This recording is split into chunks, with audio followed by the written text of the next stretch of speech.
श्री स्वामी समर्थ. तुम्हा सर्वांचं श्री स्वामी समर्थ कृपा या चॅनलवर मनापासून खूप खूप स्वागत. स्वामी कृपेने तुमचा आजचा दिवस शुभ जावो. स्वामी महाराज तुमच्या सर्व चांगल्या इच्छा पूर्ण करोत हीच स्वामीचरणी प्रार्थना करते आणि आजच्या व्हिडिओला सुरुवात करते. 10 मे 2024 रोजी शुक्रवारी आलेली आहे अक्षय तृतीया. अक्षय तृतीया ही तिथी शुक्रवारी पहाटे 4:17 सुरू होईल आणि शनिवारी 11 मेला पहाटे 2:50 समाप्त होईल.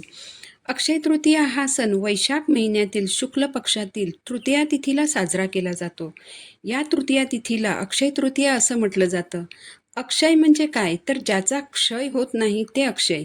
म्हणजेच या दिवशी आपण ज्या कोणत्याही गोष्टी करत असू, मग त्या चांगल्या गोष्टी असोत अथवा वाईट गोष्टी असोत, त्या गोष्टी अक्षय राहतात. त्या गोष्टी कधीही नाश पावत नाहीत. म्हणजे अक्षय तृतीयेच्या दिवशी तुम्ही ज्या काही चांगल्या गोष्टी कराल त्याचं सर्व पुण्य तुमच्या आयुष्यावर तसंच राहणार आहे. आणि तुम्ही जर काही वाईट गोष्टी केल्या तर त्यांचं जे काही वाईट फळ मिळेल ते देखील तुमच्यासोबत तसंच राहणार आहे. यासाठीच आपण अक्षय तृतीयेच्या दिवशी चांगल्या गोष्टीच करायच्या आहेत. अक्षय तृतीयेच्या तिथीला देव आणि पितरांसाठी जे काही चांगलं कर्म केलं जातं त्याचं सर्व पुण्यफळ देखील तुमच्यासोबत अक्षय राहतं. ते कधीही नष्ट होत नाही. त्यामुळे या अक्षय तृतीयेच्या दिवशी आपल्याला एक अक्षय कलश भरायचा आहे. या कलशामध्ये आपण जे जे भरणार आहोत ते सर्व तुमच्यासोबत अक्षय राहणार आहे. तर अक्षय कलश कसा भरावा, कुणी भरावा, कधी भरावा आणि कशासाठी भरावा याची माहिती आपण आजच्या व्हिडिओमध्ये जाणून घेणार आहोत. यासाठी तुम्ही व्हिडिओ शेवटपर्यंत पहा आणि चॅनलवर नवीन असाल तर चॅनलला सबस्क्राईब जरूर करा. अक्षय कलश कोण भरू शकतं, तर अक्षय कलश स्त्री किंवा पुरुष कोणीही भरू शकतात. हा अक्षय कलश अक्षय तृतीयेच्या दिवशी सकाळी लवकरात लवकर, म्हणजे सकाळी जेवढ्या लवकर भरता येईल तेवढ्या लवकर भरायचा आहे. यासाठी आपल्याला सकाळी लवकर उठायचं आहे. मुख्य दरवाजा स्वच्छ करायचा आहे. उंबरठ्यावर हळद आणि गोमूत्र पाण्यात मिसळून त्याने उंबरठा स्वच्छ करायचा आहे. तेच पाणी दरवाजाबाहेर शिंपडायचं आहे. उंबरठ्यावर हळदीने लेपन करायचं. मुख्य दरवाजावर ओल्या हळदीने स्वस्तिक काढायचं. हळद लक्ष्मीकारक आहे. हळद माता लक्ष्मीला अतिशय प्रिय आहे. ही हळद माता लक्ष्मीला आकर्षित करते. त्यामुळे ओल्या हळदीने मुख्य दरवाजावर स्वस्तिक काढायचं आहे. या दिवशी जो अक्षय कलश भरला जातो तो माता लक्ष्मीला प्रसन्न करून घेण्यासाठी आणि धनप्राप्तीसाठी भरला जातो. यासाठी सर्वप्रथम घरातील देवांची पूजा करायची आहे. तुळशीची पूजा करायची आहे. यानंतर देवघराच्या बाजूला आपल्याला कलश भरायचा आहे. ज्या ठिकाणी कलश भरायचा आहे ती जागा स्वच्छ पुसून घ्यायची आहे. यासाठी चांगले अखंड तांदूळ घेऊन त्या जागेवर तांदळाने स्वस्तिक काढायचं आहे.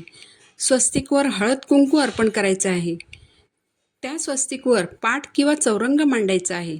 चौरंगाभोवती रांगोळी काढायची आहे. या चौरंगावर पिवळ्या रंगाचं वस्त्र अंतरायचं आहे किंवा तुम्ही लाल रंगाचं वस्त्र देखील वापरू शकता. यानंतर कलश म्हणून आपल्याला तांब्याचा तांब्या स्वच्छ घासून कोरड्या कपड्याने कोरडा करून घ्यायचा आहे. या कलशावर आपल्याला कुंकवाने स्वस्तिक काढायचे आहे. स्वस्तिकमध्ये 4 टिंब द्यायचे आहेत. स्वस्तिकच्या बाजूला 2 उभ्या रेषा काढायच्या आहेत. अक्षय कलश भरताना आपल्याला तो अग्नीच्या साक्षीने भरायचा आहे. त्यामुळे सर्वप्रथम चौरंगावर एका बाजूला थोडेसे तांदूळ किंवा फुलाच्या पाकळ्या ठेवायच्या आहेत आणि त्यावर आपल्याला तुपाचा दिवा प्रज्वलित करायचा आहे. आपण अक्षय कलश भरणार आहोत. हा अक्षय कलश लक्ष्मी प्राप्तीसाठी भरायचा असतो आणि यात लक्ष्मी मातेला ज्या वस्तू अतिशय प्रिय आहेत त्या वस्तूंनी हा कलश भरला जातो. म्हणून आपण जो दिवा लावणार आहोत त्या दिव्यात तूप घालायचं आहे. कापसाची दुहेरी वात घालायची आहे. दिव्याला तांदळाचे किंवा फुलांचं आसन द्यायचं आहे. डायरेक्ट आसनावर कधीही दिवा ठेवू नये. तुम्ही एखाद्या प्लेटवर देखील दिवा ठेवू शकता. यानंतर दिवा प्रज्वलित करायचा आहे. दिव्याला हळद कुंकू, अक्षता, फूल वाहून दिव्याची पूजा करायची आहे.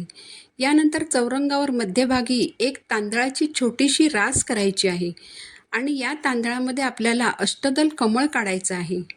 तांदळाचं अष्टदल कमळ काढणं जर तुम्हाला जमणार नसेल तर तुम्ही नुसत्या तांदळाच्या राशीवर देखील कलश ठेवू शकता किंवा तुम्ही तांदळाचं स्वस्तिक देखील काढून त्यावर कलश ठेवू शकता.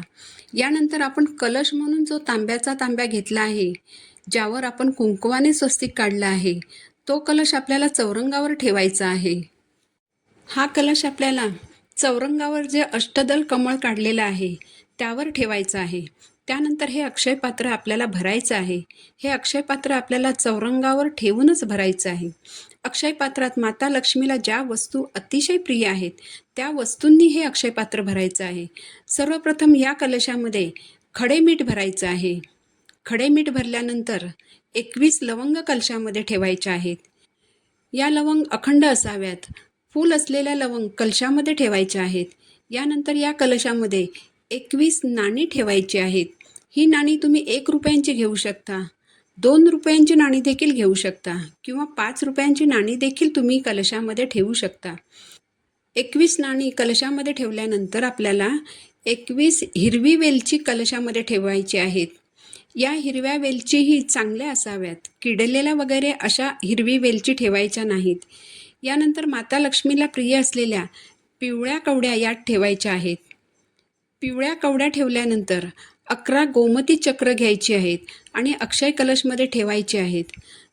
जर तुमच्याकडे चांदीचा शिक्का असेल तर तो देखील तुम्हाला या अक्षय कलशमध्ये ठेवायचा आहे.